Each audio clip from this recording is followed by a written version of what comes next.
நியாயப்பிரமாணத்தையானாலும் தீர்க்கதரிசனங்களையானாலும் அழிக்கிறதற்கு வந்தேன் என்று எண்ணிக்கொள்ளாதேயுங்கள். அழிக்கிறதற்கு அல்ல, நிறைவேற்றுகிறதற்கே வந்தேன். வானமும் பூமியும் ஒழிந்து போனாலும் நியாயப்பிரமாணத்திலுள்ளதெல்லாம் நிறைவேறுமளவும். அதில் ஒரு சிறு எழுத்தாகிலும் ஒரு எழுத்தின் உறுப்பாகிலும் ஒழிந்து போகாது என்று மெய்யாகவே உங்களுக்குச் சொல்லுகிறேன்.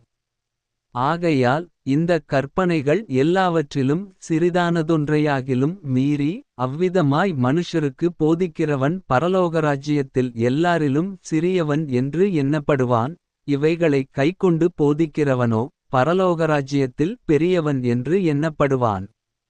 மத்தேயு 5:17-19 வரை. நிச்சயமாக அல்லாஹ்விடம் ஈசாவுக்கு உதாரணம் ஆதமுடைய உதாரணத்தைப் போன்றதே.